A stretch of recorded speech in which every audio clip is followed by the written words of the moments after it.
You buy Franco Trading Enterprise. Still, fun papa fee.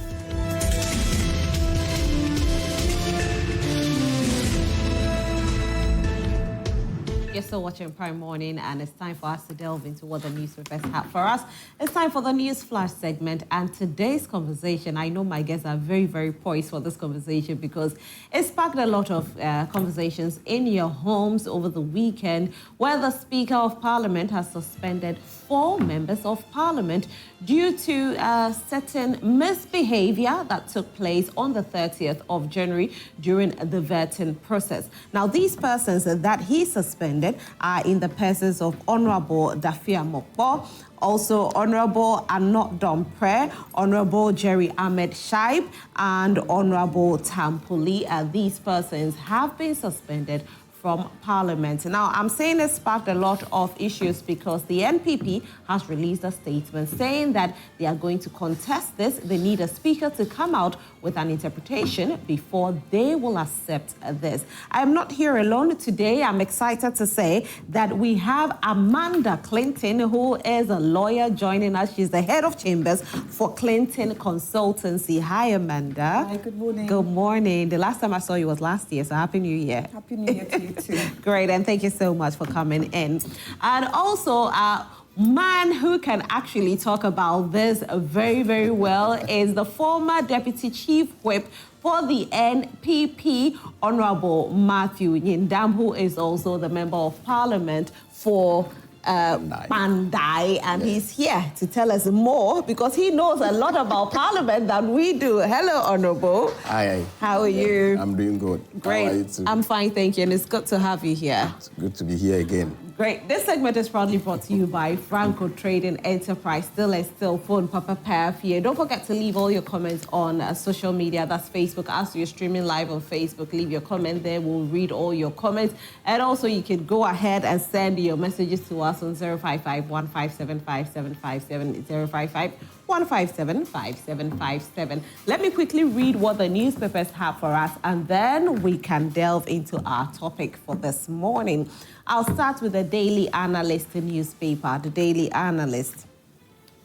More wahala for UPPF boss. Oral special prosecutor to go after him as expensive cars, huge mansions at Trasacco, Chado, and Ada pop up. Oh, wow.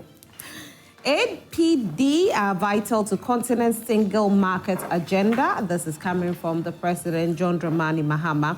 Massive demo to rock Tema over attempt to appoint Asari Kwesi Darko as TDC boss. Mahama set a committee to plan a national education forum, and this is an 8-member committee that was set up yesterday. Do not keep filled LPG cylinders indoors, MPA urges. And I think this is very, very important that we all know that please, if your cylinder is full, do not, and we repeat, do not keep it indoors because it's very, very dangerous. Kotoko supporters stabbed to death during game between Kotoko and Isua Treman. And this is sad news. I am hoping that the culprits will be arrested and, of course, they will be dealt with because this is completely unacceptable. I mean, we all go watch football. And so why will you take somebody's life because of football? And I'm hoping that at this time, I'm not a lawyer, but I'm hoping the law will give some crazy outcomes so it prevents people from doing things that they think that they can do and go scot-free. Okay, I'll do the Custodian newspaper next. The Custodian newspaper, Mahama gives full support to Africa Prosperity Dialogues. Bagbin didn't follow right procedure in suspending 4 MPs. It is coming from CDD boss, and it's our main topic for this morning. Suspension of NPP MPs, minority rejected Bagbin's selective justice. Small-scale miners back Bois to succeed. Bois to succeed. He is the Minister for Lands and Natural Resource. And also, Tripe Afri Ensemble targets wider exposure. The next newspaper is the Ghanaian Publisher newspaper. The Ghanaian Publisher, minority derides Bagbin's suspension order. Mahama backs Africa Prosperity Dialogues, calls for urgent action on trade, and JB Dankwa demolished demonized and vilified, but is still relevant today, Kojo Aferi writes. The News Centre newspaper is the next newspaper. Free State lands for some MPs, calls for investigations. Minority blasts Bagbin for stifling opposition voices illegally. Mahama pledges support for Africa Prosperity Dialogues. Exceptional track record of Dr. Isiama, new BOG governor. And Ablakwa adopts Baumia's idea. Submit Ghana card number online, pay through Momo, and passport will be delivered at homes. Oh, wow. So now we are going to deliver the passport at homes. I've been waiting for this moment, you know. Been waiting. My final newspaper is the Ghanaian Times newspaper. The Ghanaian Times newspaper, NDC Pro Forum supports Ablakwa to advance Ghana's global agenda. Don't keep LPG cylinders indoors. NPA cautions public. Arrest, prosecute illegal miners. President Mahama directs 3 ministers to take action. And I think there's a disclaimer here. Okay, that's coming from the Ghanaian Times. All right, so my other guest has joined this morning, Nana Yausapo, representing Movement for Change. Good morning, Nana. Good morning. How are you? I'm doing good yourself. I'm fine, thank you. Wednesday is my birthday. Hey. Yeah. Wednesday every year? Yes. Wednesday is my birthday. So what are we doing? So we are accepting money. All right, we'll come after you. Don't run after me. Anyway, let's take a look at our topic for this morning. Now, the Speaker actually decided to take action as the leader of Parliament. Now, this is what he said. He said, I'm so shocked and scandalized at what I saw and heard through various media outlets that happened at the sittings of the Appointments Committee yesterday, 30th of January 2025, and this morning. Today, I read the views and reports of our brothers and sisters of the media as to what took place at the said sittings of the committee.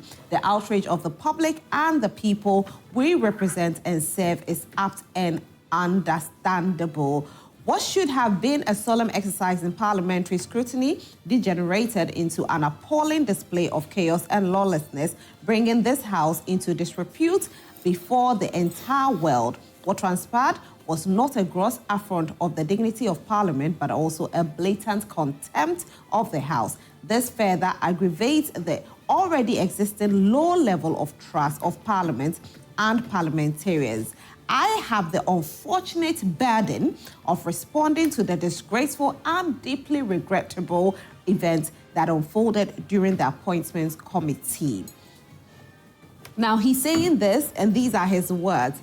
He's saying this because he went ahead to suspend these 4 persons, and the persons who have been suspended are in the person of Honorable Dafia Mokpo, Honorable Anodompre, Honorable Ahmed Shaib, and Honorable Tampuli. Now, these persons have been suspended from Parliament. However, yesterday, even before, I think it was on Saturday, the NPP also came out with a statement to say that this was not lawful. And I'll read what they said in their Pointer 3. Their Pointer 3, they said, the Speaker's decision to unilaterally suspend these 3 MPs without due process, and the 3 MPs, they are MPs, so they've taken the NDC MP out because they are fighting for theirs, okay? Without due process, in accordance with provision enshrined in Standing Orders 130A and B, without an opportunity for them to be heard under Article 19(1) of the Constitution, and without first exhausting internal disciplinary mechanisms, set a dangerous precedent. It signals an era where the Speaker can arbitrarily punish members of Parliament based on perceived disobedience rather than adherence to parliamentary rules and fairness. And so they are contesting this. Now, Honourable, I want to start this with you. This is coming from your caucus. Yes. And please explain to us what, because you have been there. Yes. Former Deputy Chief Whip. Yes. Majority Chief Whip. Sure. So you know. Yes. Speaker, did he outstep his boundaries, yes, or he's actually acting within his boundaries? Thank you very much. And then let me say good morning to your viewers. And you know, I always say a special good morning to my constituents, the people of Bandai. And then a happy birthday to you in advance. Thank you very much. Let me also use the opportunity to say belated happy birthday to my wife. Oh, that's nice. Her birthday was yesterday. Oh, okay. But unfortunately, I was out of town. Oh. So... Well, you can make up to it. I will. And I have 2 birthdays to celebrate. Yes. Your birthday. And her birthday. And then let me also add my voice to the many voices that spoke about what happened in Parliament. I think that it's not what we all wish for Parliament. A Parliament that we all grow in. Then if Parliament was a Parliament that a lot of people condemned when it comes to some of these activities. So we think that this 9th Parliament should be different. At least we should fight and get our glory back. And I sincerely believe that that is what we're going to do. And what happened was purely unfortunate. And I think that as a house, we will all go back, reflect on what happened. Mutual respect must be given to the 2 caucuses, the majority caucus and the minority caucus. That is the only way we can build our democracy. So whatever happened is unfortunate, and we are all adding our voices to condemn what happened. Now to your question. I think that if you take the laws that we have in this country, the supreme law, which is the 1992 Constitution, the Article 122 and 123, which talks about contempt of Parliament, does not give the Speaker this kind of powers, because I have tried to go through, and I'm happy our big madam is here, who is a lawyer. We'll also look at it from the angle of law. I have read and tried to go around and check whether what Speaker did was lawful. Unfortunately, the Constitution does not give him those kind of powers. Now, when you come to our standing orders, the general content starts from Order 30. And I will not want to waste too much of your time. General contempt, which is Article 112, it talks about a lot of issues, and I don't want to read from 30. I want to go, and then let's look at... I think your party stated 30A. Yes. Okay. Yes, 30A, it talks about contempt, exactly. So if you take from Article Order 30, down there, up to somewhere, somewhere 40, thereabout, all talks about contempt. Yeah. So I want us to be specific to members and what the Speaker has done. Okay. So if you come to Order 35, that is the closest, this is the closest order that I can read to support what the Speaker has done. This order gives Speaker the opportunity, but not even Speaker mentioned, but the one presiding. So if at the time that you're presiding, there is an issue on the floor or a member misconducts himself, this Order 35 can be invoked. And maybe with your permission, I want us to look at it. Please go ahead. He said, where in the opinion of a person presiding over a house or a committee, the conduct of a member is grossly disorderly, the person presiding may order the member to withdraw from the presence of Parliament, and that member shall immediately leave the presence and shall not enter the presence again during the remainder of the day's sitting. Are you getting me? So whilst we are on the floor doing business, if a member misconduct himself, the Speaker has the right to order the member to leave the House. And for that day? For that day. Okay. And that is just for that day. That day. The member does not come back to the floor of Parliament. That is Order 35. Now, if you come to Order 36, member in contempt of Parliament or in breach of parliamentary privileges. So if a member misconducts himself, this is what it says. Where the Committee of Privileges and Immunities determines that an act of conduct or a member constitutes contempt of breach of privileges, Parliament may. So this one, if you take from Order 30, referral is done. Are you getting me? And this is a referral of contempt or breach of privileges to Committee of Privileges and Immunities. So let me take that one. That is Order 34. Yeah. The Speaker may direct that a complaint made of a contempt of Parliament or breach of parliamentary privileges be referred to the Committee of Privileges and Immunities. So if you want to take from 30 and you read, it's so long. That's why I'm just picking up the relevant points. He already set up a committee, right? Good. So even in contempt, a member must draw the Speaker's attention. Okay. Okay, so if on the floor I realize that there is an act that breaches, I have to draw the Speaker's attention. Okay. So in this particular matter, we are assuming that the cameras and what happened, the footages are enough for the Speaker to see what happened. That's what he stated, though. Exactly. So he's seen it. Yeah. So referral has to be made to an appropriate committee. So when the committee determines that there is contempt, then 36 is evoked.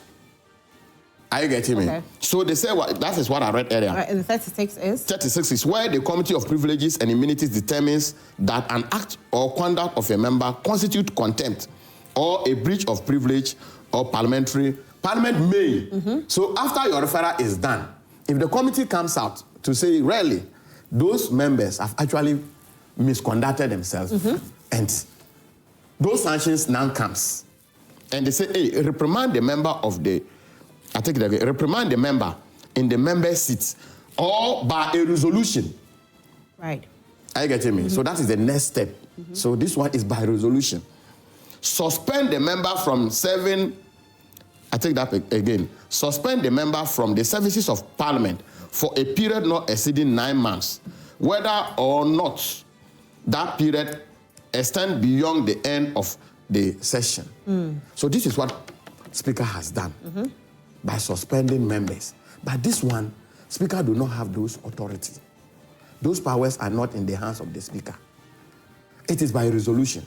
It is by a committee's report. Yeah. So the House now resolves that a member is suspended. So if the Speaker unilaterally decide that, look, these members have misconducted themselves, and he goes ahead to suspend those members, we don't understand. We don't know where he's getting those powers from. Okay. I agree with him that maybe watching the video, you will agree that some misconduct must have taken place. But you don't go ahead to do what we have done.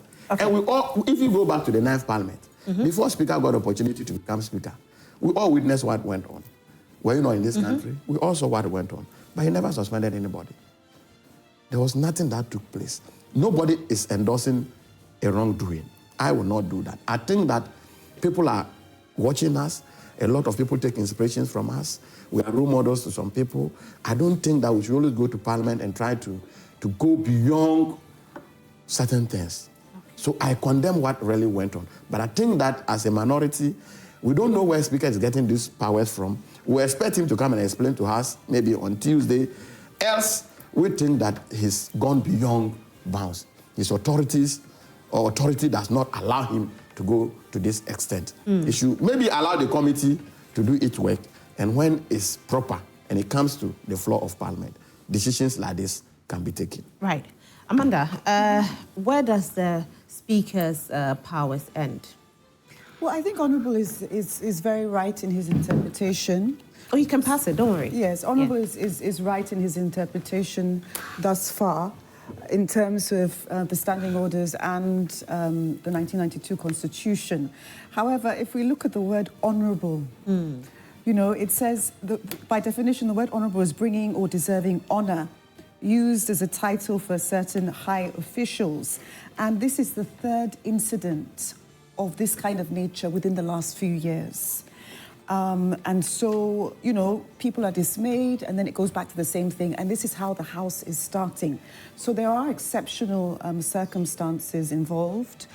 But as Honourable says, you know, the Speaker will lay out perhaps tomorrow why this is being done in terms of what grounds that he's standing on. But, I mean, I cannot stress enough that upholding parliamentary integrity is so important, because this wasn't only locally, but it was internationally on BBC News, that this is how our parliamentarians behave. And secondly, we are the beacon of Africa in terms of one of the longest standing democracies. And this is what happens. We throw tables. If we don't, broke the table. You know, and we broke the microphones. And it is not business as usual. It is an exceptional circumstance. And I think yesterday the minority leader came out to say something like, it's the clerk's handling of the vetting process that led to this. And yet they are advocates, very much like lawyers. You know what I mean? Their whole job is to advocate on behalf of the country. And if they cannot hold themselves, then perhaps they don't deserve to be there. So although I do agree with Honourable that the standing orders do have to be followed through, and the Speaker will have to say where exactly he's getting this from in terms of his power. Is it by a resolution? Is it just a decision he made by himself? And again, it will be a bad precedent to set if that's the case. But in terms of credibility, governance, and just, you know, it's just not on, basically, in my view, what happened. And it was deplorable. And you could get even illiterates in that environment, and they wouldn't behave like that. So we don't expect, you know, these parliamentarians to behave like that. All right, so I want to take a look at what the Speaker said. He said in pursuant to Section 10 of the Parliamentary Service Act 1993, Act 460, I directed the clerk to Parliament to cause to undertake a full assessment of all damage caused within the committee room and parliamentary precincts as a result of the misconduct of the members. Not a single pesewa of public funds shall be used to repair or replace any damaged property. Instead, members found responsible shall be surcharged for the full cost of repairs and replacements with the deductions made from their emoluments, including the salaries of members if necessary.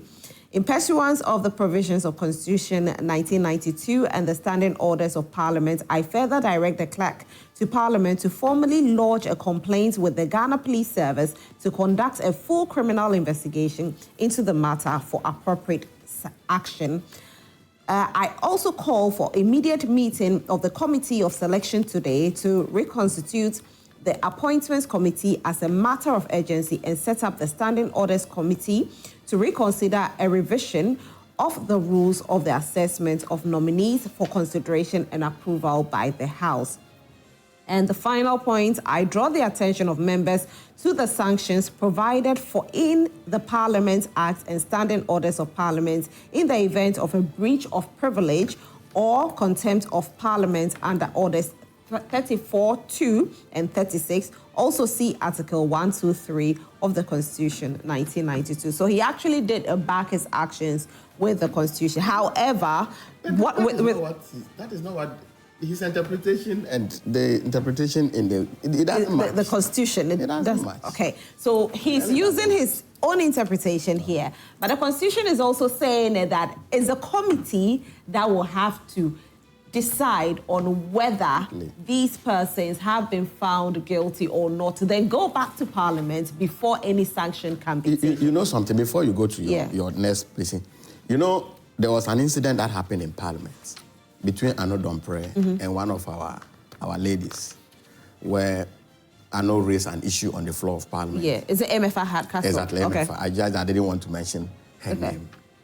Speaker, after listening to Nyindam, said, we have to allow him and the leadership to meet MFA, listen to MFA before. Although the footages, everything was presented to him, the Speaker. He said no, natural justice. He has to allow the lady to come and give her side of the story. Are you getting what I'm saying? Even though the footages and everything was given to him, he saw what happened. Naturally, you should listen to the other person. You don't just go ahead and then condemn the other person. So we expect Speaker to do so. Even this one, the lady is not even a member of Parliament. You couldn't even go ahead to do that. So how can you do that to your own members? Right. Opinion, Nana? Children, Yes. I was trying to get some orders right, but I think that the one for January 2024 is very much different from This is the original. New, yes. Yeah. This is the new standing But you see, orders. Yeah. whether or not Sure. lawyer for Hanum, we build on the laws. Sure. All right, and so we should be able to assess them, because almost all those who misconducted themselves, and I choose my words rightly, carefully, are not new to the house. Shahid is new. Where? The Ahmed Shahid, Honorable Ahmed Shahid. He's new. The fair guy? Yes. Yes. This is first time in Parliament. But he's been watching proceedings. Yes. He's a wage at my way member of Parliament. Is he not a lawyer? Well, I don't know your submission unless you make your submission. I'm asking. I don't really know what you want exactly. to say by But that. he's new in Parliament. Some many days back, I sat here with the Chief Whip, and I told you that if you go to the UK, mostly the Chief Whips are those that become Prime Ministers. Mostly. Because of the key role they play in the House of Lords and in our Parliament, for that matter. In fact, in some jurisdictions, whips are regarded more than leaders, the majority and the minority leaders in Parliament. They control the affairs. A chief whip can organize a coup in Parliament against the leader, because they are those that do the cross-carpeting and most mediations. Look at Nyindam prayer. Chief whip. It was Kofi Ochiribefi and Nyindam prayer that first lifted the chairs onto the table.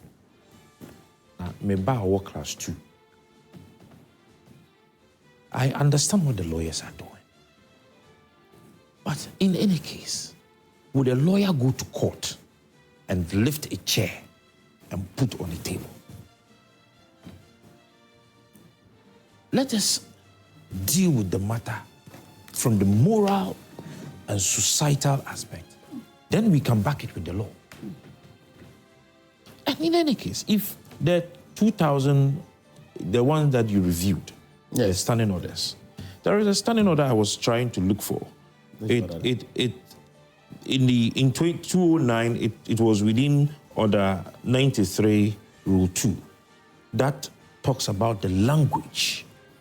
Yes, it's still there. That is used in Parliament. Yes. So I think Order 96. It says is now Order 96, right? So. It used to be Order 93, Rule 2. It says that you are not able to use street language. Yes, it's part of it. I think what is missing there is that you are not allowed to use street behavior in Parliament. What they did was a strict act. So if I cannot use certain language because you refer to it as a street language, and you find members of Parliament lifting tables, banging on tables, lifting chairs, and destroying microphones, and you want to tell me that they have a right to be heard? After destruction, we give you, it is my money. I had one of them on TV saying that when he was 23, Barclays Bank and Stanchart gave him a loan of $5 million, then I was laughing. Can we say that today? Can we say that today? So it means if he started controlling $5 million at the age of 23, he's not a small boy. Look at the actions and inactions of our parliamentarians. There is an order that used to be in Order 5 that talks about the powers and authority of the Speaker. And I would interpret it from the point of the lawyers. Okay. That the law is in the bosom of the judge. And he interprets it how he wants it. But more so, even if, for instance, if the minority go to court on this, based on the fact that it's not in the standing orders, etc., as my learned friend has just said, they law school. Well, you're still learned because you're sitting on this table. But Parliament is not a street fight. And what the judge could potentially use is the public interest. There is an overreaching public interest means the welfare of society as a whole. And any well-minded person who observes what took place would say that this is completely against public interest. And so, the Speaker made his decision based on public interest. And he has a right to. And he has a right to. And even if he doesn't, the judge can order, well, in public interest, I rule that the Speaker was right, because this is in the Ghanaian public's interest. That was what I was coming to. It is in the bosom of the Speaker to interpret it. Now you would go to court. Go to court. And they would ask you your conduct in there. That was a flaw of Parliament. Every committee sitting is a flaw of Parliament. And I'm NPP. Yeah, it is. It was an extension of Parliament. It's an extension of Parliament. Yeah. So if you misconduct yourself there, is it in the interest of the public?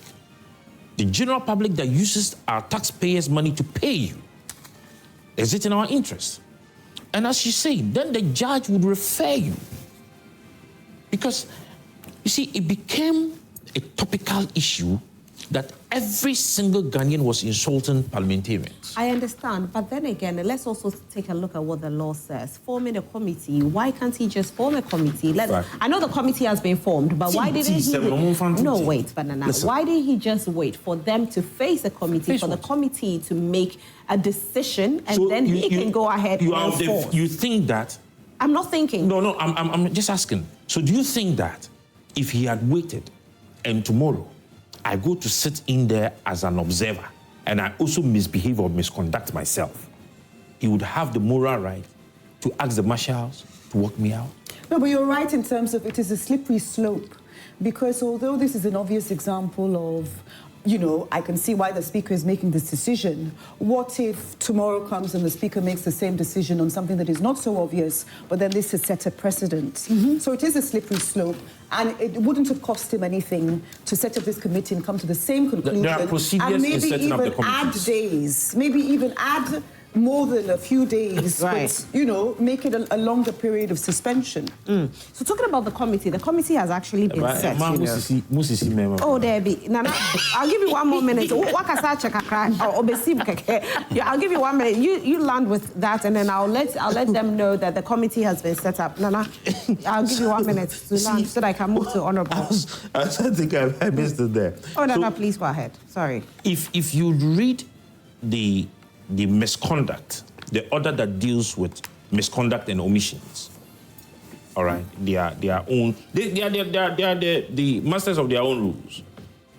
If you read that order, I think it's about from A to G or so. I just missed it. It is very clear. There is no ambiguity in it. This act is not acceptable. It is unparliamentary. It is a gross misbehavior. I wanted to use George Bush's word. But our children, students of politics, students of law, should not see these footages. All right. So this is what has been said. So a special parliamentary committee chaired by the Whole West MP Emmanuel Bejra has been tasked with investigating the incident and submitting a report within 10 days. Yes, I think that I agree with my colleague from the other side and my Amanda too as well. Nobody is endorsing that behavior. Let's all be clear with that. Yeah. Okay? The fact that a wrong has been done does not mean that you also decide to do another wrong. 2 wrongs have never been a right. I think we all agree on that. 2 wrongs has never been a right. And the Speaker do not have that mandate. Like, I just want you to go to that order 5 you were talking about. You see, they said, in a case not provided for, in the orders, Mr. Speaker shall decide on a procedural question. But this particular incident, we have it this kind of contempt behavior is codified in our standing orders. Order 30, 35 going, 36. It gives Speaker what he should do in cases like this. To set up a committee. Exactly. Now, we all agree that he set up a committee. I don't know how the lawyers call it. They say double agony or whatever they say. Today, if the committee comes out with findings and decide that, okay, this member should be suspended for 2 weeks, what then happens to the Speaker's ruling? You cannot condemn people and still say that, okay, we are forming a committee to go and look into it. What are they going to look into again? You've asked the clerk to say charge them for the cause of all whatever damage has been done. So if the committee comes out, what are they coming to say again? That is why Speaker should have followed the orders of the House and referred the matter so that the committee will come out with its findings and prescribe punishments so that as a House, we implement it together. But you don't come on your own, give your punishment to the people, members concerned, and then you say the committee should go and work. What? You've prejudiced the committee's work. I don't know. What at all is the committee coming up with? So I think that we don't endorse this behavior. And what the order he was also talking about is order 123, where we're talking about the offensive misconduct. Yes.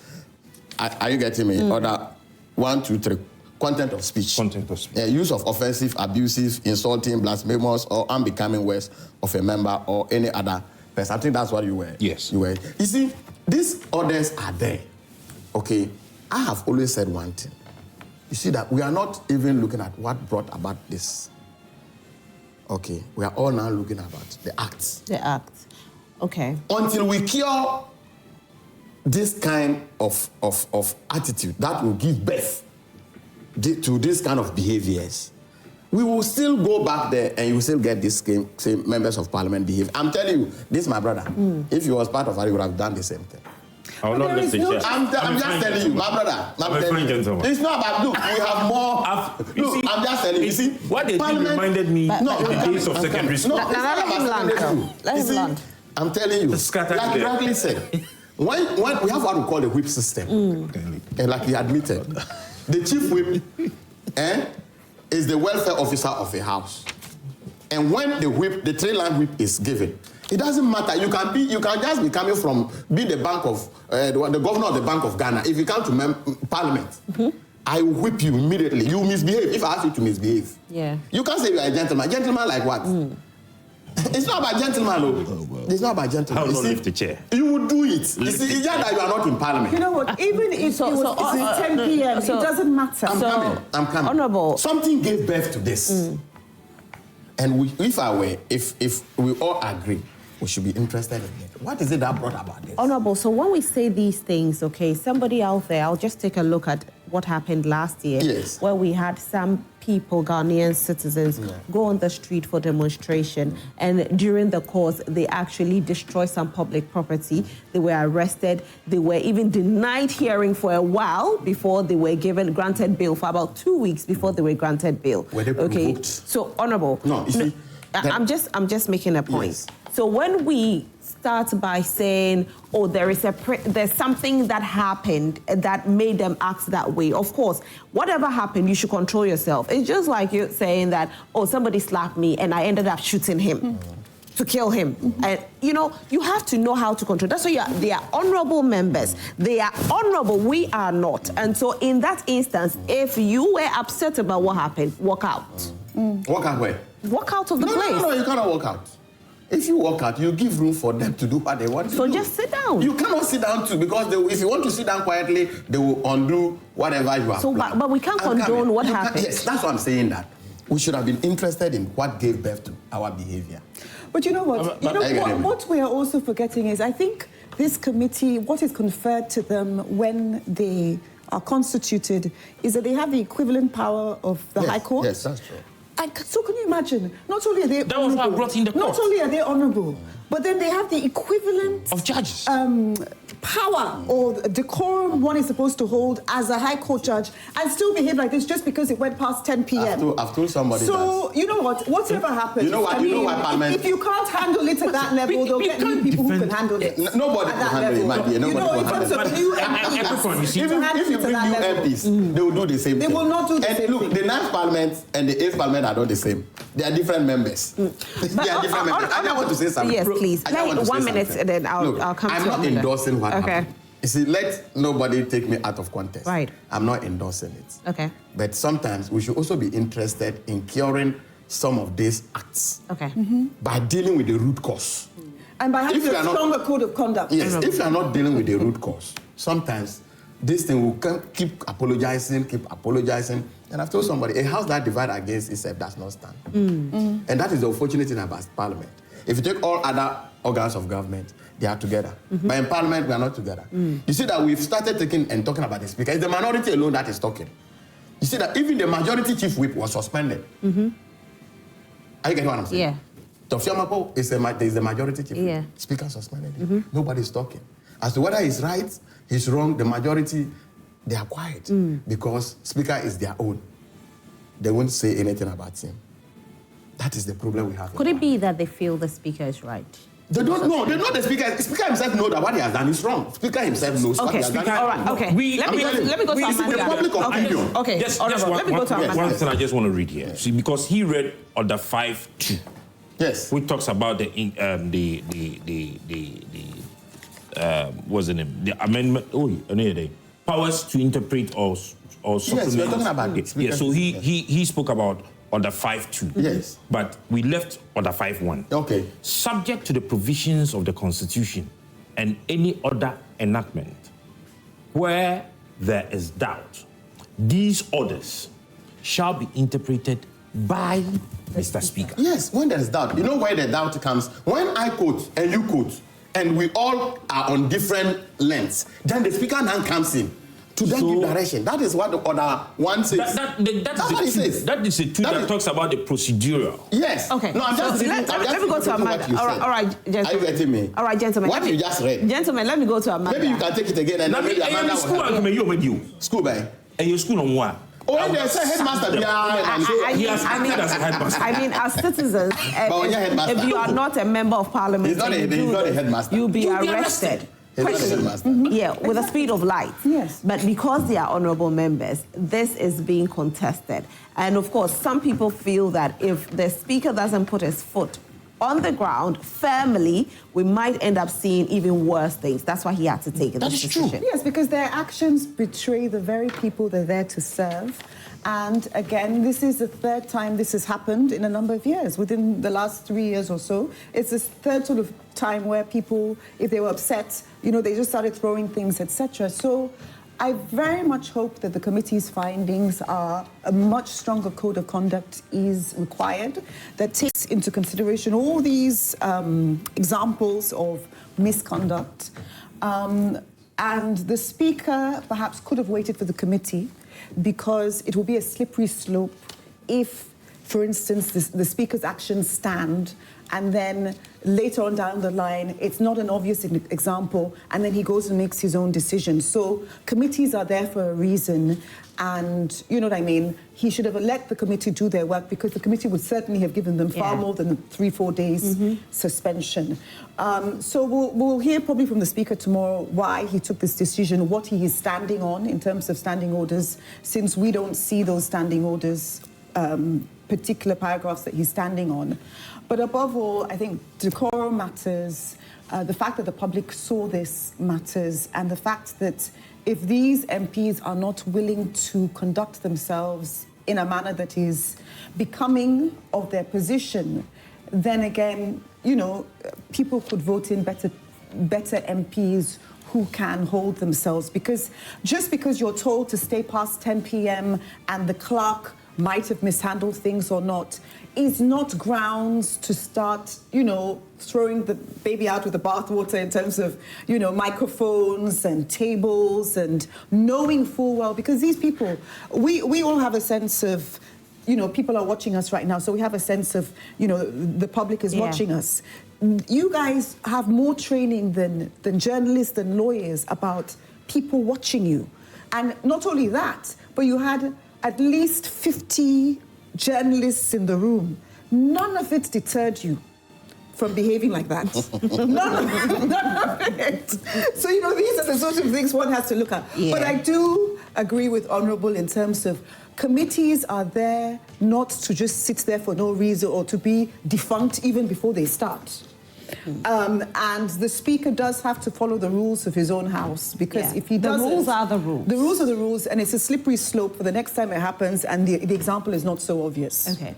Yeah. Nana, you wanted to say something before I go and read my messages. I'll be reading messages pretty shortly, so you can leave your messages on our Facebook page as we're streaming live.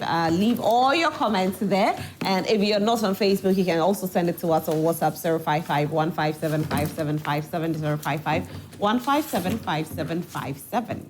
Nana, I just wanted to say that, you see, if we want to play Australians and defend this kind of act and attitude by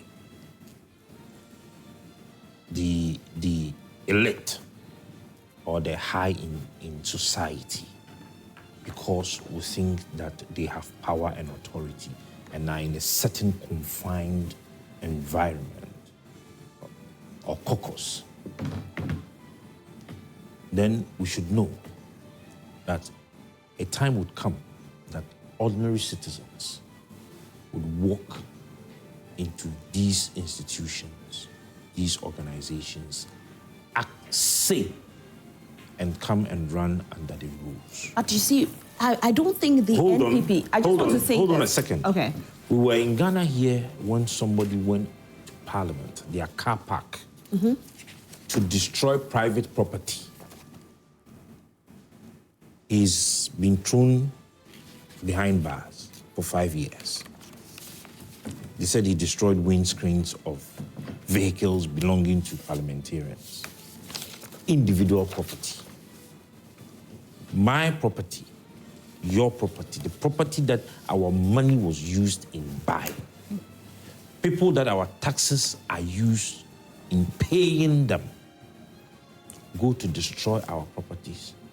And we bring about constitutional provisions and procedures to let them off the hook. And we would not expect ordinary citizens to behave in that same manner. Let us be careful. Because if we do, we would have people going to destroy public properties and will run under these same rules. Today, they know what human rights are. All right. So you see, I just want to... All right. So I just want clarity on it. I don't think the NPP is saying that these persons must not be penalized. They are just saying that procedures must be followed. So the committee should investigate, make a decision. Which investigation do you need again? Oh no, but didn't you see? I'm not when even somebody murders somebody, you go to court and then you go through the due process. You can't just cast judgment like that. It doesn't work. It doesn't matter. It doesn't matter. So anyway. So they will go and ask him, did you leave the church? No, it doesn't matter. It doesn't work like that. Anyway. You are just endorsing instant justice. That's why you are endorsing. What is instant justice? I'm asking, today you don't know what it is. All right, gentlemen, I just want to read some messages here.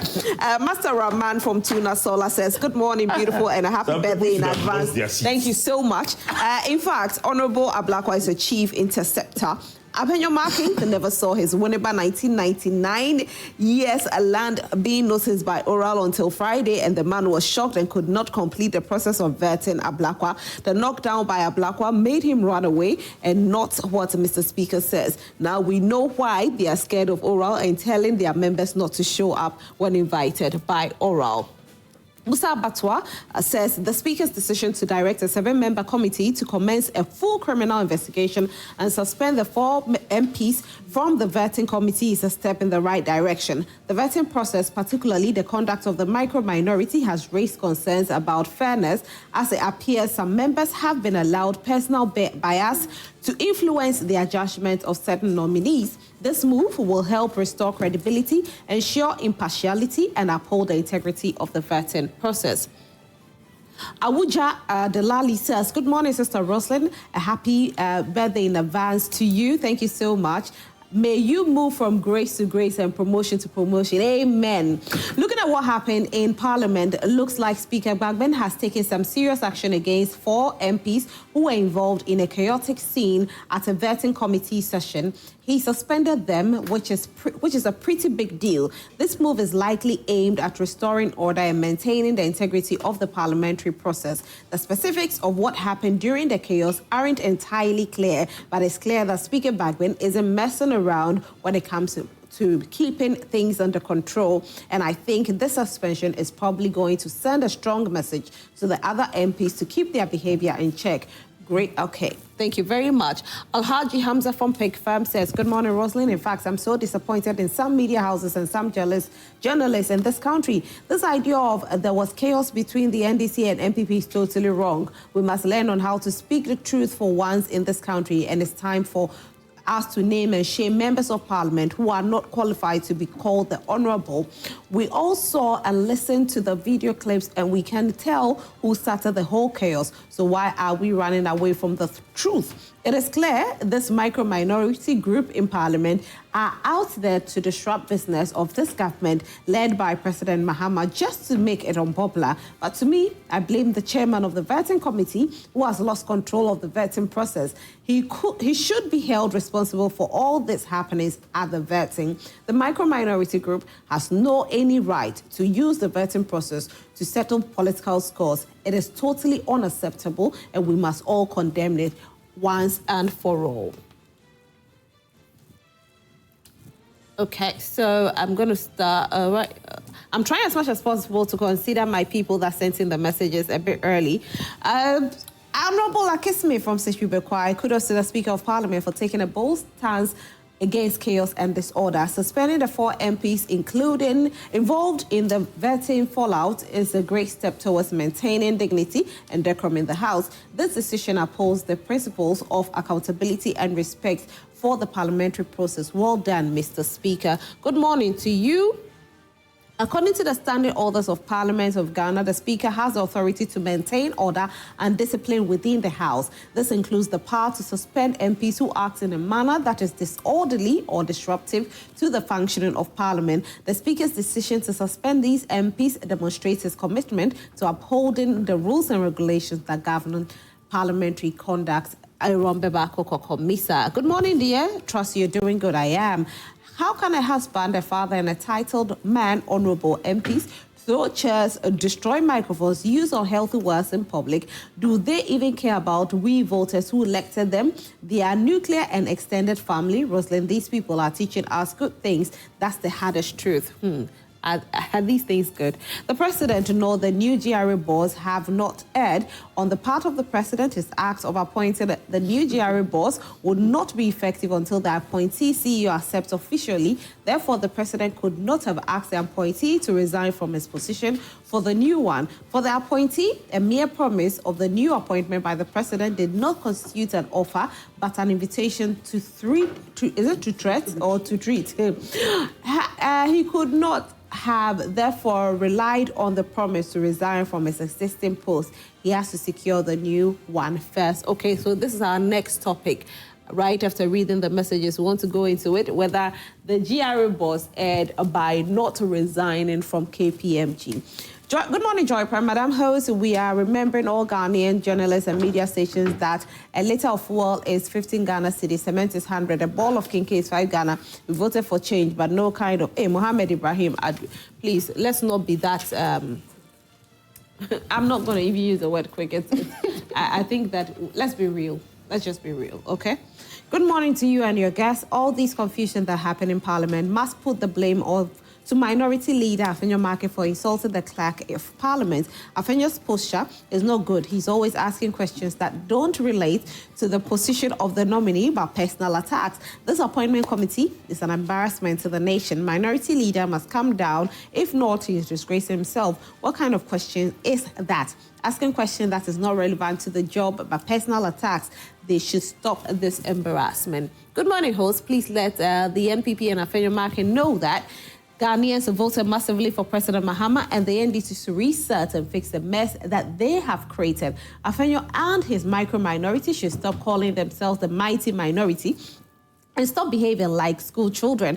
Masayani Abreu, and we need things to be fixed, so they should stop getting us more angry. What they are doing is just to seek attention, but it will not work. So they should rather go back to the drawing board and know what to do with their broken party and stop annoying us the time. What? Okay, I'll do just one more, and then I'll come back later and read the rest. Good morning. You're looking amazing this morning, my tribe princess, Lady Roslyn. Thank you so much. Happy birthday in advance. Oh, thank you. I strongly agree with Speaker for this decision. How can an honorable ask a government party to be broken and you expect the leader of the House to keep mute? I was expecting more than 4 of them to be suspended. Let's build the nation together. May God help Mother Ghana. Dachi watching from Ejuma. Okay. Oh, wow. I have so many messages. I'll come back to you all and I'll try to read as many as possible. But let's talk about the GRA boss. President Mahama has been sued alongside the acting GRA boss and Attorney General. Now, this has come on the back of the fact that there is some sort of conflict of interest here, where the GRA boss, as of the time that he was selected as the GRA boss, he still held the position of the CEO of KPMG, meaning there's conflict of interest. Now, we will not forget that the grassroots do not even accept his appointments because they feel he's not one of them. But the question is, can he do the job? Or do you have to be one of them before they give you the appointment? And how is it that as he was appointed, he still held the position as CEO of KPMG? Amanda, I have to start this with you because what is the law say? What does the law say? How can somebody sue based on this, saying that there's conflict of interest? Well, I mean, personally, I read the writ. I don't necessarily think that there is conflict of interest because, for me, I believe he resigned before assuming office. And the reason is just because somebody's lingering on a particular website at a particular point in time does not mean that they didn't formally give their resignation beforehand, before moving to their next position. That is what professionals do, and this is a professional from a big consulting house. So I would assume he gave his notice well in advance, even if, you know, for their purposes, they kept his picture on the website.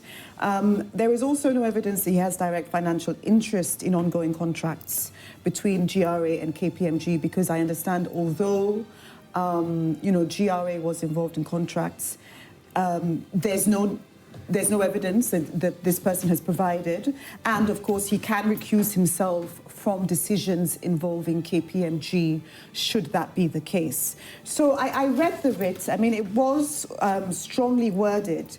But again, you have to go back to the fact that the appointment letter said, pending receipt of the constitutionally required advice.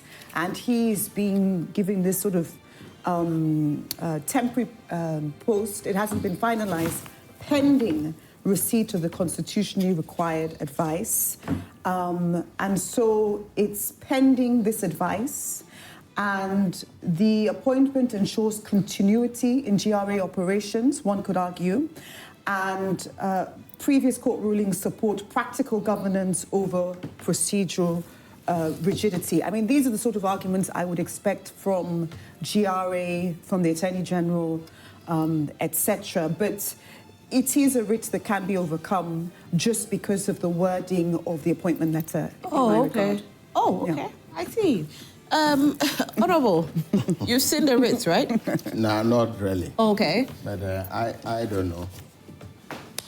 It's in court, is that not the case? It's in court. And I think that if it's in court, the court will tell us the actual facts and whether he is qualified to pick up that appointment or not. But I think some of these things is avoidable. Exactly. It's avoidable. So if the president feels very strongly that he was going to appoint him as the GRA, he could have done his background check on that individual and see whether there could be that conflict of interest that somebody's raising. Yes, obviously KPMG is a very renowned institution in this country. They have some link with GRA. Are they doing some work for GRA? If yes, he could have asked the gentleman to rescue himself or something, right, to resign or something. But if those things are not done, an individual can also pick up on this kind of issue. I also saw something, he's talking about the consultation of council or something, which the council is not in place. Yes, the consultation of the council. Yes, yeah. Which is not in place. And like I said, it's avoidable. President could take time and do some of these things well. I remember when he appointed the cabinet secretary, we come out to say, cabinet is not even in place, and you are appointing cabinet secretary. Some of these things, you could hasten slowly and get them done rightly instead of doing them in the way he's doing and then individual punching holes into them.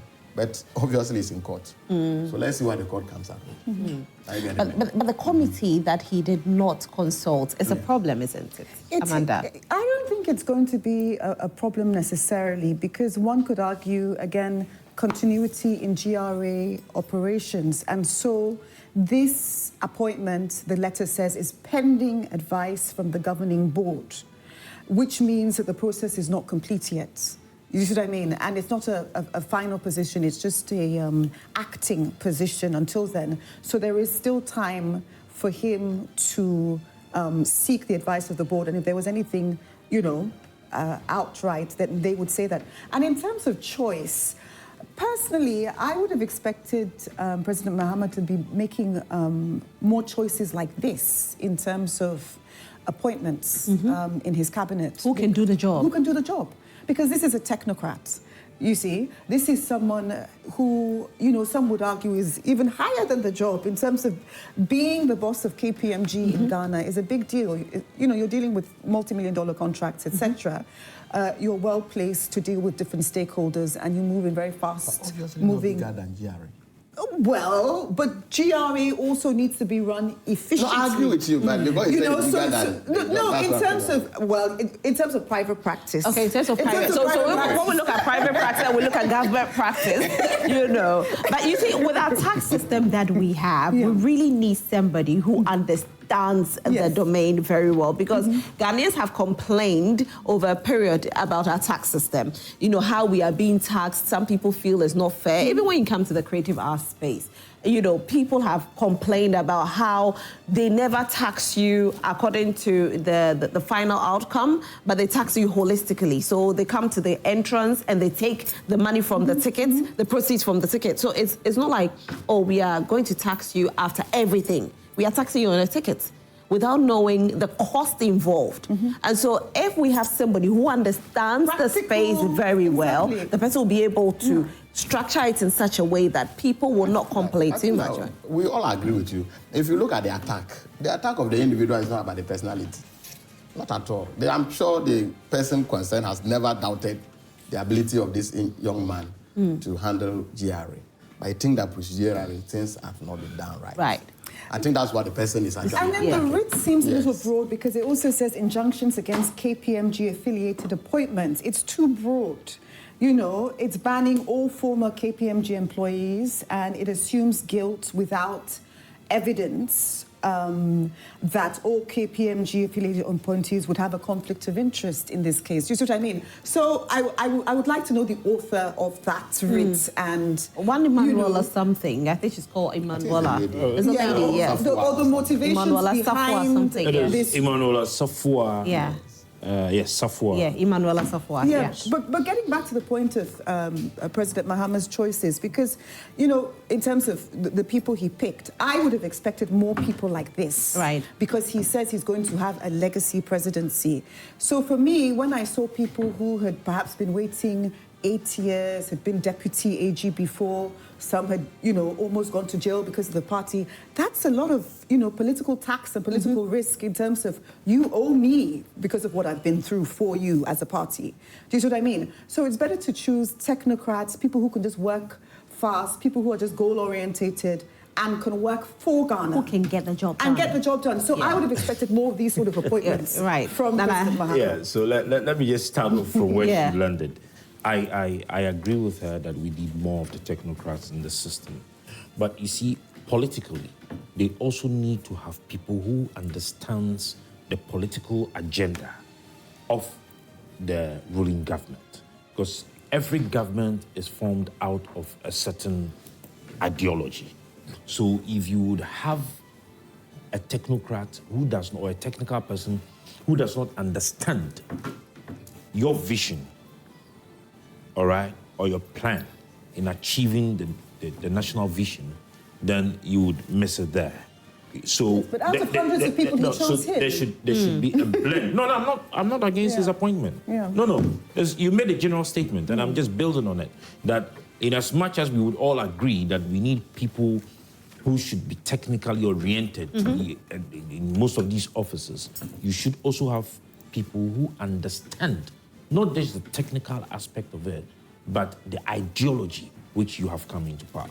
See, if you read Article 70, which talks about the appointments by the president, it says that the president shall, acting in consultation with the Council of State, then appoint, then it lists them, the commissioner, the auditor general, then now it lists all of these people. Now, they are raising issues that even the Council of State has not been formed. And so, on whose consultation did the president do? But let us understand that there are some of the offices or governance would have to continue, all right? And so, the letters are crafted in such a way that it gives room for further consideration or further engagement with the Council of State. That is why it states clearly in the letter. But some of these, Ruth, there was an aspect that talks about, she was saying this is general, talking about the fact that KPMG staff and former staff cannot hold appointments in government. And no Ghanaian can ever hold an appointment in government. Because in one way or the other... If they can do the job... No, in one way or the other, it's not about doing the job.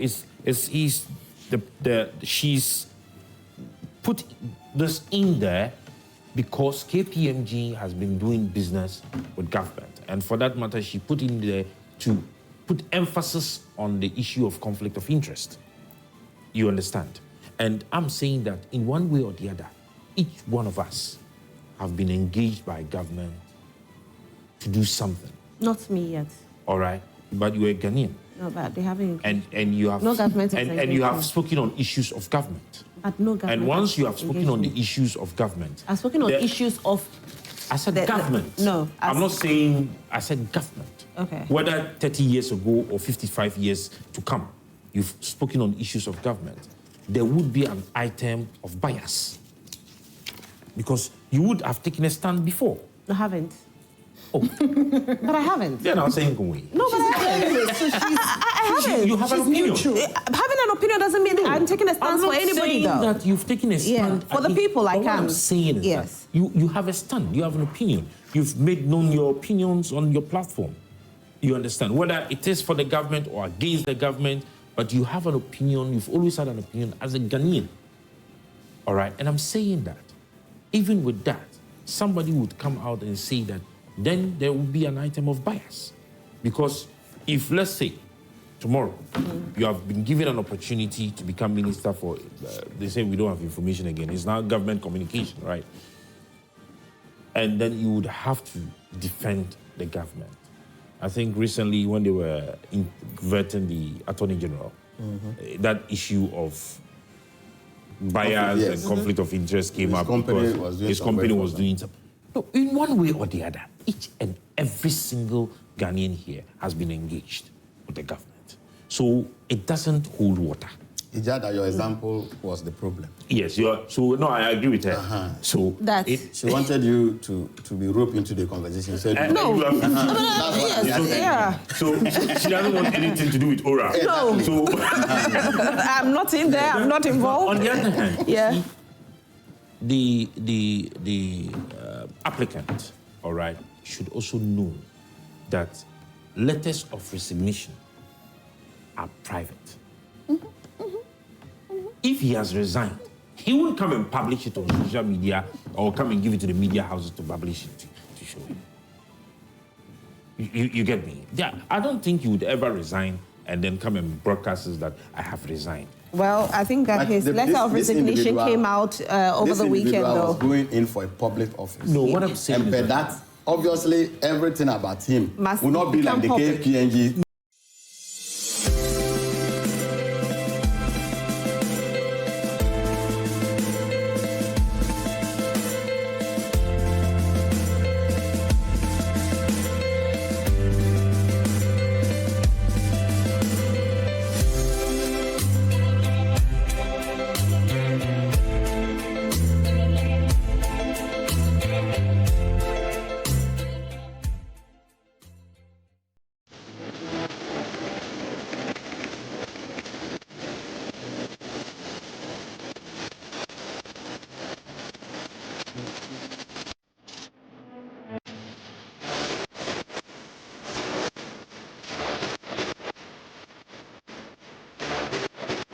Exactly.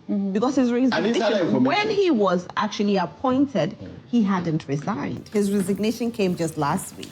And so that is why she actually, and so she was only backing it with what was on. I'm not the lawyer, but when there is an offer, there ought to be an acceptance for there to be a contract. And I'm a lawyer for now. Are we sure that when the offer came and it was effective 21st or so of January, the gentleman had put in an acceptance before his resignation? Well, let's ask ourselves. I want Amanda to come in because you said these are issues the court would bring up. Yeah. But I mean, yeah. Let me bring Amanda in. With regards to him saying he's not a lawyer and all of that. Nana, your point... Talking about acceptance. Acceptance and all of that. Yeah. Oh, and the business school. I think what is the strongest part of this whole matter is this appointment letter. You see, it's couched in qualifications that you are an acting, until it is final. It's also couched in the qualification, the pending receipt of the constitutionally required advice. And so, does anybody leave, you know what I mean? So basically, it is that for him to hit the ground running to a certain extent, but a final advice would have to be given in order for his position to become final. So acting doesn't mean that he is the one.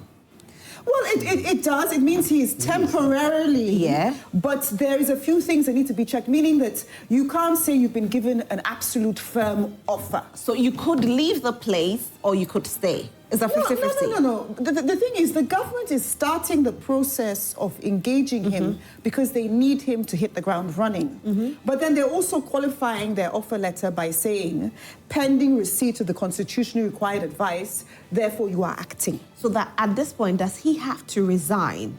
Because he's only acting, which is, that's not his seat. It's a 50-50 chance. So if he resigns and he doesn't get the seat, what happens? Well, this was just an offer. I mean, this is an offer that has been sent to him. So it's okay for him not to have resigned at KPMG? Well, it's not for me because the matter is important. It's an active, It's an active matter. But what I will say is, this is an offer. It's like people are getting lots of offers. He could be getting offered a lot of things. You know what I mean, in terms of contract work or different types of work. And this was an offer from the president, pending certain things happening. So it was kind of like an introduction into the job, in my view. But we cannot negate the fact that I think efficiency over party politics is so important. Working across political divides, which it seems this gentleman has done. He's worked with you guys before. And policy execution. Or the GRA boss has worked with the NPP before? Oh, yes. Yes. He's worked with them. But not like an appointing position. Okay. Yes. What did he do? The resource. Okay. He's a resource person, and then policy execution is important, and choosing Ghana over political patronage is something I think everybody has to start getting used to, because I was alarmed when I heard there was apparently a demonstration outside the GRA office because of this. They've taken over. They don't want to allow him in. Yes, there was a demonstration, and I just thought to myself, so you would want someone to sit there for 8 to 12 years quietly nursing his grievances that he's not been giving a post, and then finally he gets the post, and then you owe him because of the amount of money he spent, the time he's wasted, etc., etc. Or do you appoint someone who is perhaps 1%, the top 1% qualified in the whole of Ghana, arguably, for this type of position? You just give him the post, he hits the ground running. Does he align with your policy? He says he does, so you give him a chance. Do you see what I mean? So I was alarmed that there would be such a demonstration over a highly qualified person when Ghanaians are the ones who have been calling for highly qualified people, because this is a different type of supposed presidency. Right. Honorable. Well, like I said earlier, the case is alive. It's in court. But I think that some of these things are avoidable. As for acting or whatever you see, immediately an appointment letter is given. It's given. The wedding, acting, whatever it is, it doesn't change anything. But there are people who have acted and never became the main. You can act when you are within. Okay. This one is brought from somewhere. To come and act. To come and act. Okay. Tells you clearly that the man is going to take over. Because you cannot go and approve him from KPMG and say he's going to act at GRA only for him to get his contract terminated. No, it's not possible. Okay, but I think that, like I said, it's avoidable. Some of these petty things could be resolved so that you don't get yourself with this kind of suit or whatever it is. But it's going to court. The court will come up with its findings. At the end of the day, we'll know the way forward.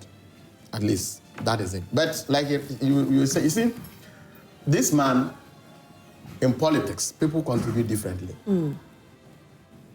People contribute differently. Yeah. Some are there to use their body all the time, sacrifice. You see them, that's what they can offer. Some will offer backdoor. You finance, know, give you whatever. I'm not sure this man is just being appointed because of his expertise. It's not true. You don't think so? Oh, it's not true. In Ghana. Why in Ghana we don't appoint? But that's what Ghanaians called for. Ghanaians actually at a point in time said that they were tired of family and friends. They were tired of party boys feeding the party boys, and so they wanted. Those people who are saying that they were tired of seeing faces, these are people who use their body, who come out sacrifice. Everybody know this is this. The main guys are behind. You don't know them. No, but didn't he? Didn't Mahama say he was going to renegotiate the IMF deal and multi-billion-dollar deals like that? Who do you think you're going to use? So are you telling me that the main party guys don't have that ability?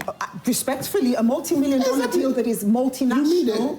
I think he might be in a good position to do that. I'm not saying that.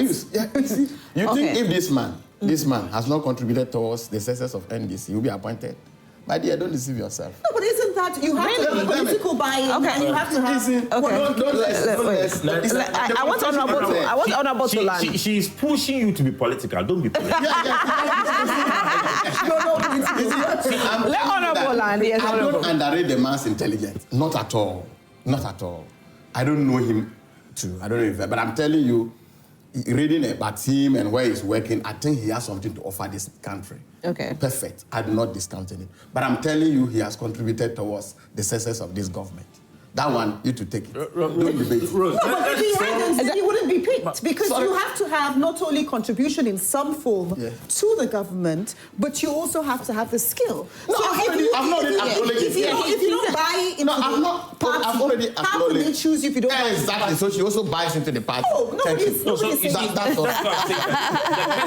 saying. No matter his professional capability, I wanted to understand where the party is coming from. I actually wanted to talk about something, to condemn the act of going violent, to say we are not allowing this person to take over this office. We are not you can't know every single person who has contributed towards the success of the party. Exactly. That's exactly where I was going. And in a meaningful way, perhaps. Yes, exactly. To him. So I just wanted our guys out there to know that, look, sometimes you are party boys, you may not know every single person. So this kind of violence taking over. Let's hold on. All right, so I want to read a few messages. I think this acting thing. This acting thing. Falls upon. Yeah. So people think it's you. Probably. I have to go and look for him. You know, the acting, the word acting has come up here. This one says, good morning, host. Mr. Sapo has been given an acting position, not the actual position. And I think I like that, Amanda, you cleared that. Even though the word is acting, there's a high possibility he'll be there. And so with that alone, he's saying the host is saying his appointment, but not on what the acting position on the letter is saying. So let's educate Ghanaians well. But you see, like everybody here is saying, even though the letter says acting, in actual fact, he will be given the appointment. Maybe they want to see it's a temporal job. Just to clarify the point, pending the advice from the governing board, it means, in actual fact, that the process is not complete yet. Yes, no, it's not complete. The process is not complete. Because the governing so board there's nothing will also be constituted by the president. By the president for consultation. So the question with here, the Council of State. So the question here is. But the thing is that none of these bodies will kick against the government appointee. Okay, I just want to know. Yes. So with this, could he still have kept his KPMG job? I mean, that is something for the court to look into. But do you see what I mean? But what does the law say? Okay, from private practice, this is how I'll put it. When one resigns, particularly at such a high-level role, there's a lot of discussions, not only with the post you're going to, but with the place you're coming from. And there would have been numerous conversations, perhaps, with KPMG about your exit. They know he's exited because it's in the public domain, etc., etc. He's the country manager, and so it's you know what I mean? It's high level. So a verbal withdrawing from position because you've told them in this amount of time, I am moving to this position, followed by an actual physical letter, is also considered that you've left the job. Okay. Do you see what I mean? And if he doesn't have it in his hand in terms of he is receiving a letter that says pending advice, which means the process is not complete. So maybe he did a verbal resignation as his job is, tentatively being held.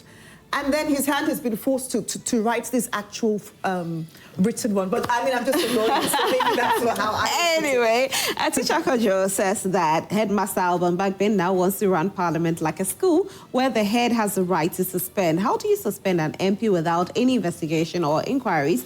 The Speaker is so power drunk and he feels Parliament is his personal office and can just wake up and give unnecessary commands. It is unconstitutional to suspend an MP from Parliament without an investigation of a crime. All right.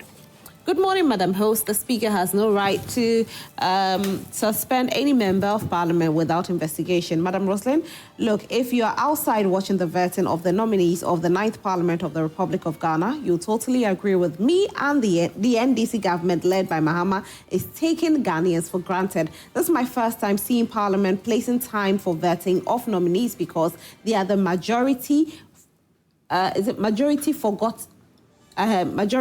Forgotten what happened to the finance minister of Nana administration. The good people of Ghana are still waiting to see their output. Good morning once again to you, Honorable Matthew Nyindam. This coming from one of your people. Good morning, hosts and panelists. I think Ghanaians should not be shy to condemn the actions of the minority. From Afenyo Market's reckless attack on the clerk, accusing her of being NDC without any proof is unacceptable. Was it not the same Afenyo Market who cross-examined Sam George and Ablakwa to provide evidence to statements made in political platforms? Now to Nyindam, who was on the floor of Parliament demanding an apology from a lady who allegedly insulted him, and the same person was heard telling colleagues, MPs, to break tables? Is it that the NPP just hates ladies who are doing well in their own profession? Abbas Haruna. Okay, Abbas. Good morning to you all. Muntutu Cable Nunyina by Frank Nyindam is totally uncalled for. So the lady's comment about him is very justified. Oh no, I don't think so. I mean, we don't condone this, so I can't say that it's justified. It's not, my darling. All right, Kwame Acidity. Thanks, Almighty God, Miss Charity Gardner, completed her vetting process by appointment committee. John Dramani Mahama appointed 8-member committee chair by Professor Katie Odro to organize National Education Forum for Betterment of Ghana Education Sector. Is a step in the right direction. All right. Good morning, Honorable Matthew Nyindam. We are grateful to you for representing Pandai and Ghana at large. All what Pandai people want to tell you is bravo. Continue to redeem the people of Pandai. It's from Mayebi Thomas. All right. Kasim Abu Sadiq from Pandai says it's really sad how our leaders in this country are now behaving. It must be noted that the behavior of the members of parliament on that day is very, very unfortunate, but we need to look at the root cause of it as suggested by Matthew Nyindam.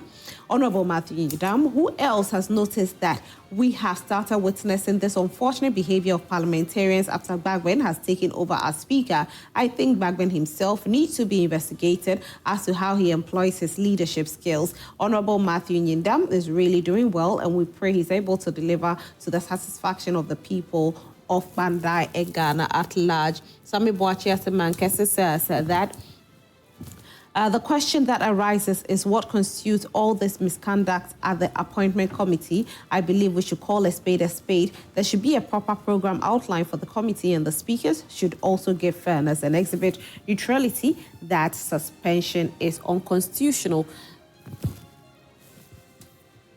Greetings from Mafia's Parliament. Roslyn granted the Speaker does not reserve the powers to suspend a member of Parliament without giving him a fair hearing. What was the business of the appointment committee inviting Oliver Barker-Vomowo and subject him to open intimidation without listening to him? The appointment committee forced Oliver to apologize without allowing him to state what informed his decision on the bribery allegation against the appointment committee. Parliament is gradually becoming a crime scene.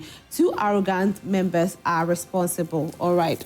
Good morning to Abdul. Good morning. This is Abdul. Okay, Abdul. I'm not too sure what the legalities are. However, it should be possible for the Speaker to invoke such emergency interventions that are promised on good faith or premises on good faith. Okay.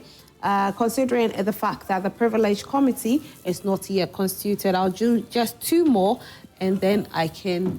All right, so just 2 more messages. Good morning, my sister. You see why we are not developing as a country? This disgraceful behavior exhibited by his colleagues, rather than condemn, he's trying so hard to defend. What moral right will these MPs have one day to condemn any misbehavior of a citizen anyway? They know we'll buy to replace what they destroyed. No, we are not buying. No, they are buying it themselves this time around. Nobody's going to buy it for them. Good morning, Joy Prime. The recollected minority have no moral right to talk about rule of law after causing so much chaos and shame in Ghana. The Speaker has every right to stop hooligans from destroying life and property without fear or favor. Lawmakers are expected to live by good example and not above the laws of Ghana. They must be disciplined to serve as a deterrent to deviance in society. The suspects cannot remain in office to interfere with the investigations. This is standard practice. All right, thank you all so much. Those of you who sent in your messages, we are very, very grateful that you sent in your messages. So, okay, so let me see if this... all right, I think that probably we have something here. All right. Okay, so...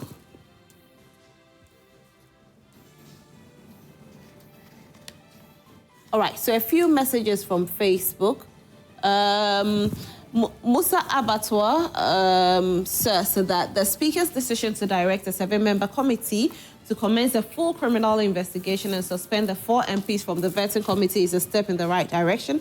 The vetting process, particularly the conduct of the micro-minority, has raised concerns about fairness. As it appears, some members have allowed personal biases to influence their judgment of certain nominees. This move will help restore credibility, ensure impartiality, and uphold the integrity of the vetting process. Okay, Aaron Bebako, good morning to you. According to the Standing Orders of Parliament of Ghana, the Speaker has the authority to maintain order and discipline within the House. I think I read this one on WhatsApp already. So let's see if we have some. All right, so we have this one. Integemi, I hope I got your name right. Richmond, Honorable Matthew Nyindam, all the way. You're doing well. I'm watching you live from Pandai Dodope, Nintendo.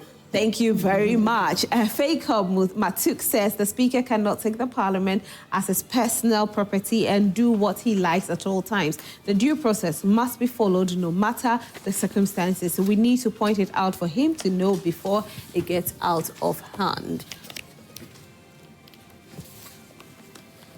Paris Suhum says our leaders should think twice about what American president has said and work on it so that our country will be like them. Ghana football, where are we going? In regards to Honorable Protozo, MP for Suhum constituency, and Honorable Brian Champon, Eastern Regional Communication Team members, father and his PA. All right, thank you so much. We are grateful to you all that sent in your messages this morning. I'll go around and take your final take on it. And so I'll start with you, Honorable Nyindam. Yes, I think my little take on this is to, first of all, let all of us know that vetting has nothing to do with settling matters individually. Unfortunately, I don't know whether people have not followed our vetting procedures. It's like people are complaining this time and complaining and complaining. I really don't get it. Nominees come there, some spend 10 minutes, some spend 5 minutes, some also spend 6 hours, depending on the nominee and how the nominee behaved. That is it. So when people are complaining, sometimes I don't get it. In the past, people have done the same. Some people have gone for vetting for 3 days. Kenofureta, 3 days. People never saw anything wrong with that. And I think that we should allow the process to run. Look, I'll keep saying that this government is the luckiest government. It is the government that has constituted its government as early as possible, from 92 up to date. Go and check records. John Mahama's government, second time, constituted its government earlier enough than any government. So people should not think that the minority, we are there to destabilize government business. That's not our job. Secondly, we should also make sure that we respect one another. That where they use macro minority. We are 88 members of parliament, for God's sake. 88 members of parliament, for God's sake. Okay, so the minority, the majority, that is what we call parliament. Exactly. There's nothing like micro. There is nothing like that. Okay? The majority cannot have their majority and don't want us to have our minority. Exactly. They cannot do that. So if you are programming vetting or nominees for vetting, please, let's respect one another. If we are doing 3, let's know we are doing 3. You cannot start from 3 and want to end at 8. It's not possible. You can't get anybody to do just because you have numbers. And you know that when you talk, oh, the worst we can do is we walk away. So you can have opportunities. So you walk away. We won't walk away. They think they can do that so that we will walk away, so they will have opportunity to just do whatever they want to do. We will not. We just want them to know that, look, we want to do business with them. We are there to do business with them. They should let us respect each other, respect the rules of the game. But if they want to think that they have numbers, they want to build their way, with the minority, the macro minority they call it, we will stand there. Like this thing. Look, you see this table that we are having a meaningful conversation. Yeah. Okay. In the event that you want to build your way through, and this table unfortunately get broken, do you blame us or you blame No, yourself? it wasn't unfortunate. I'm just asking. There was actually an order. Did they go there to break the table? From your chief whip. It's not from the chief whip alone. Everybody. But there was an order. Today, raise the table. Break the microphones. We're having a very meaningful conversation here. Yeah. Is the table suffering? Of course not. But if you decide to disrespect us, this table will suffer. All right, Honorable Amanda. And so they still haven't learned their lesson. This table, no, we have to respect one another. That's all I'm saying. All right, Honorable. Okay. Amanda. Have to just let's respect one another. That's all. I think I'll start with like a psychology trick for the minority, is that when people try and get under your skin by using the word micro-minority, the best thing to do is never refer to that word again and just move forward with We your don't policies. have a problem with No, it. but the fact that those messages caused you to repeat their words means that Mini you know micro. That is what they do. That's why they keep. That's why they are. Just They are focus on your policies and never repeat the they word keep again. pushing the majority Okay, all right, to Amanda. believe. All right, Nana, just a minute, because we have just a minute to go. You know, let's call a spade a spade. The conduct by these men is nothing to write home about. It is shameful, and we need, as a people, to come together and let them know that they have disgraced themselves, disgraced Parliament, and disgraced Ghana's democracy. All right. Rose, just the very last one. Whether or not the MPs should know that if this act repeats itself in the main chamber, where we have spent money to renovate,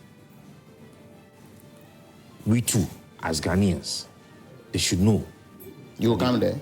They also have property. All right, so this all time will permit us for this segment. Once a very big thank you to all our guests. Honorable Matthew Nyindam, who is the former Deputy Majority Chief Whip on the ticket of the NPP, and he's also the Member of Parliament for Pandai. Thank you so much, Honorable, for being here. Amanda is she's actually the head. You're the head of the head of chambers for the name of your place? Clinton Consultancy. I mean, if you're looking for the right person to speak to with regards to anything legal, please go to Clinton Consultancy. Thank you so much, Amanda Clinton, for being here. We're definitely going to. And Nana Sapong, who represents the movement.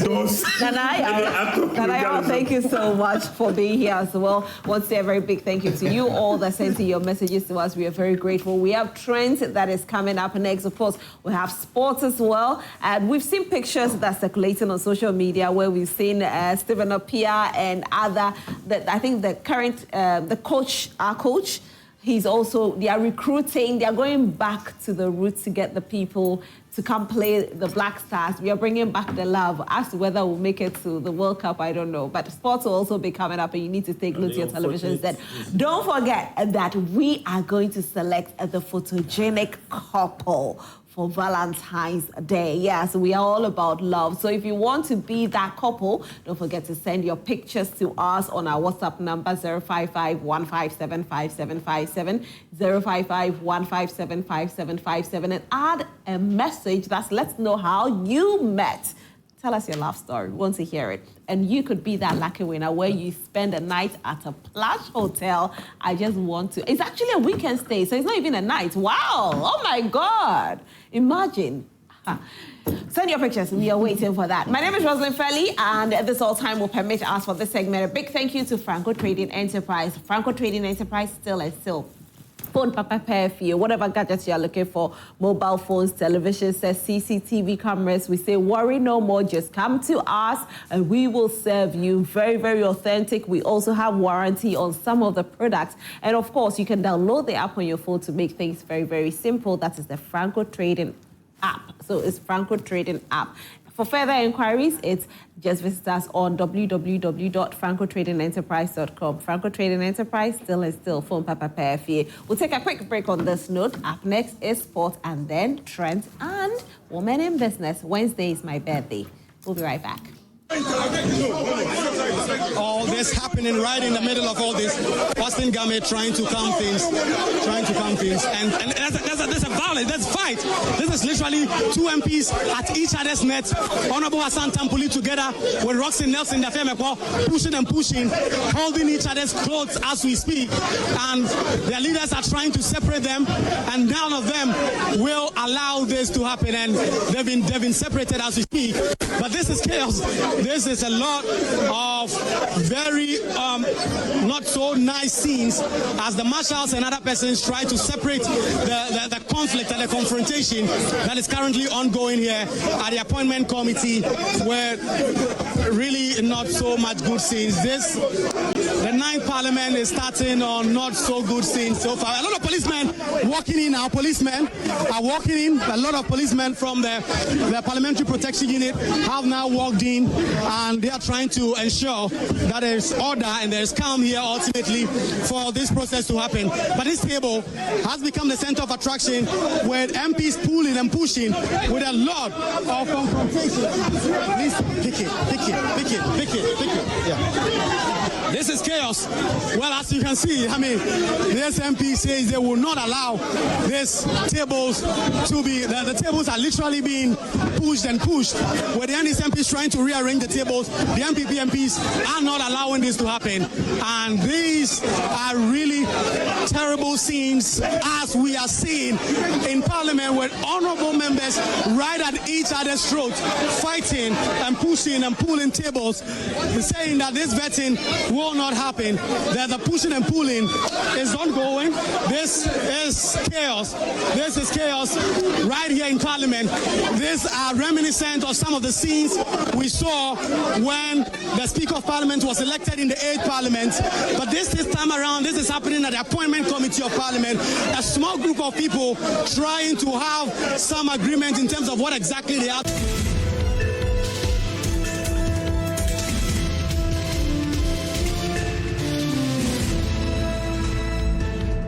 Newsflash is brought to you by Franco Trading Enterprise. Still, fun papa fie.